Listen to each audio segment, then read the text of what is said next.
I'm always busy, I'm always doing something, whether I'm fidgeting or pulling some crazy face or running up something and doing a backflip off it. Just real out there, real open and crazy. It's who I am. All the people that I know that have ADHD are all like real creative in their own way. Hands-on things, they seem to be real good at. He's this little powerhouse. He's got so much focus and energy, and he's like a ball, a power pack, and it's just like, whoom. As busy as I am, there's so much to do. We run an export company, and we are a successful company, in no small part because we're not normal by normal standards. I've always been, I think I've always been different from everyone else.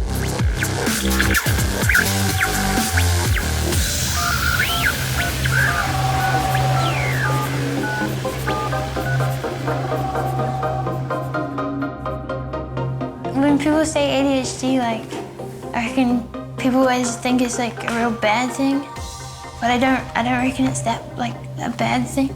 I think it's like a superpower. You got so many ideas all the time, but then sometimes it can be really hard just to stop and do one thing at a time. I was the 5-minute wonder as a kid. I could never stay on task, but I could do many tasks at once, not necessarily finish them all perfectly, not necessarily finish them all at all. It's pretty full on and crazy. My head is the constant living vocal diary about what I should be doing. A whole lot of Jiminy Crickets telling me of all the jobs I've got to do at the same time. It's like having 1,000 people around you all the time. And then even when I'm by myself, sometimes I just find it really difficult to focus on one thing. I find it real hard not to just be thinking about something else in my head, even though I'm not on purpose though. Because sometimes people think it's real rude. Hey, who's doing that? I think the desire or the impulse to act out far outweighs any recall of what consequences. So whilst he might, in the moment, he doesn't recall or remember that there's going to be a consequence. People say, why'd you do that? I'm like, I just don't know. I don't even know why I did it. I remember I put my foot in there's like an elevator, is what it's called, the one, the room things. For some reason, I just put my foot into the gap in between it. I somehow pulled my foot out just as it was but it ripped all my toes and stuff. And I was like, I just don't know why I did it. It was this even if you're a kid, it's just everyone knows this. It's not gonna be good. There's nothing good that's gonna happen from doing something like that. You're definitely impulsive. Some people, they find calm in lying down and reading a book, but I'm totally relaxed when I'm jumping off something really high. That free fall, that plunge is amazingly calm and amazingly peaceful. And that's where I find my peace. It stops my mind from wandering and going down into those dark places that lots of people don't want to be.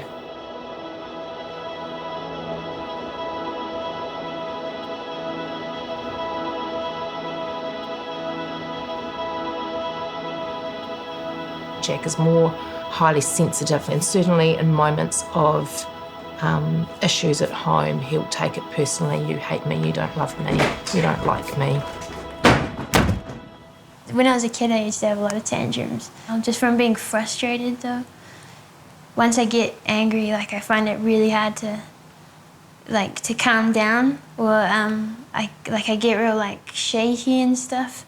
The whole thing of your head, sometimes, and you just can't, you want to do something and you just can't do it, and it just makes you real pissed off. I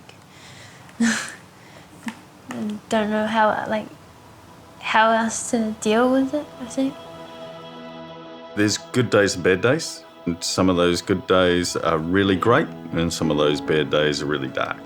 There's so much about his personality that is exceptionally caring, exceptionally loving. Yeah, and challenging. Absolutely challenging. You're not going to be a hairdresser when you grow up, are you? No. Jack was asked to leave the first daycare centre that he'd been at for a couple of years. He wasn't integrating and he was hurting and biting. So the daycare centre, obviously having all their strategies and structures, tried to start working with Jack on what they would do with other children, but he sort of didn't respond to that. We took him along to another daycare centre and that didn't work, and then we took him to a third one and he was actually asked to leave after being there a couple of weeks because he stabbed a child with a pencil. So he didn't conform in those environments. He was often lashing out and hurting, it was indicated that he probably wasn't best suited to daycare environments. And I found it hard in particular because they didn't know how to deal with it. Parents were complaining because the children were getting hurt. You know your child was getting talked about in the playground. You know other parents were saying, don't go anywhere near him. He wasn't getting play dates. So there was that whole social issue that was going around, and it was just like you felt lost and you felt helpless, It was bloody hard, really hard at the beginning. I didn't really like primary school that much because I used to always get in trouble. I really wanted to leave. I never used to want to go to that school. I remember writing someone's name all over the tables to get them in trouble or something. And me and my mate used to just chuck rocks at cars. That's probably why they didn't like us. I don't think I fit in at all. I was very sporty at school. I was shite academically, really. Maybe that's because of my ADHD. Maybe it's just because I was an arse at school. Maybe the teachers just weren't prepared for the style of teaching that best suited me. I don't know whether it was my ADHD or just the person who I am, but I couldn't learn in the classroom. It's not that I didn't want to learn, because I tried very hard for the first 10 minutes and then I couldn't focus anymore. I tried to do work sometimes. It was just too overwhelming, I reckon. There's just so much going on. If I took myself away from everyone, it was a lot easier to work. But you can't really do that in high school a lot, because you're stuck in a class with everyone else. I used to just talk to people, or make little guns and stuff like that out of pens, or build airplanes out of rulers and stuff, and just kind of make things or be drawing. Yeah, and I didn't care that I got into trouble at all. I thought it was funny. Was I ever suspended? Yes, I did fall out of school. I think my suspension had something to do with drugs and alcohol. I think I must have got stood down 10 times or something. In the 3-4 years I was there, I got stood down once for lighting a fire behind the canteen, for lighting fireworks and stuff. I had a big fight with one of the teachers. I could pretty much say my permanent chair at the school was outside the principal's office. I did get expelled. I got expelled, I think that's what they call it. Probably because I did something wrong. I was kind of stoked about it because I remember being sweet, that's I could just keep going on my holiday, and it's a long-ass holiday. When I was 17 or 18, I decided that school wasn't for me anymore. I had been there for a lot of years and I hadn't learned a lot of stuff. And then I started trying to sort my life out, which wasn't really working for me. And eventually I ended up on the dole, getting paid by the government to sit on my bum and, get high pretty much. And that slowly progressed further and further until it totally consumed my life, and that's what I live for. I used to drink heaps. I don't know if you'd say I was an alcoholic, because I was only up to 18, so I don't know. It sounds weird when you say that, an 18-year-old's an alcoholic. I used to smoke lots of weed when I was younger, when I was 15. And yeah, playing video games is definitely an addiction, I reckon. Everyone reaches a stage in their life where they hit that wall and they have no idea what to do. I had a job working for a company holding a sign on the side of the road, and one day it was really windy and it was raining and I still had to work, and the sign was slapping me in the face, and I just thought, what am I doing? What better time to go on an adventure and change my life and become a somebody? I set off on an adventure around the entire coastline of New Zealand. I started in Cape Reinga, made my way down the entire west coast and then right back up the east, right back to where I started. It ended up taking 600 days exactly and was over 8,000 kilometres. I lived off the land effectively, so most of the time I was hunting for my own food with a crossbow, a bow or an air rifle. And if I wasn't using them, it was just my bare hands, just following my instincts, because that's what it was down to out there in the wild.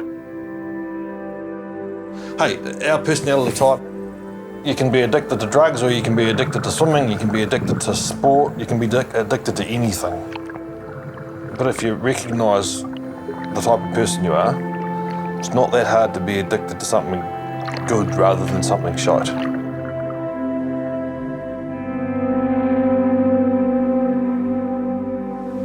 I don't drink at all anymore. So I just got into like doing graphics-y stuff instead. Been doing like interior design, graphic design, and a bit of packaging. Teaching myself how to make websites so I can make websites for people as well. And graffiti, I really like graffiti. My mum used to say like, you'll be stoked as when you start making money doing what you like. And it's true. I just found something I was just real interested in doing. That's what I'm doing now. It's really great to get that activity, and that's the cool thing, that you've got this ball of energy firing around the place. I think we've made a great investment into community, and we've made a great investment in school in terms of, getting to know some really cool people, some really good mums, really good dads, because it takes a village to raise a child. Just keep doing what you enjoy doing. Yeah, shouldn't let other people decide what your life's going to be like. My world has always been glass half full. Regardless, it doesn't matter. I'm 6 foot above ground, therefore it's a good day. I remember being told by doctors when I was little that I'll grow out of ADHD, everyone does. But I don't think you do grow out of it. I think you grow into it and you find ways of managing it and you find ways of controlling your impulses. Once you can learn to live with ADHD, it's an amazing thing. It gives you this energy that you can go out and take on the world with. The ability to go and go and go. Once your mind's set on something, nothing's going to stop you.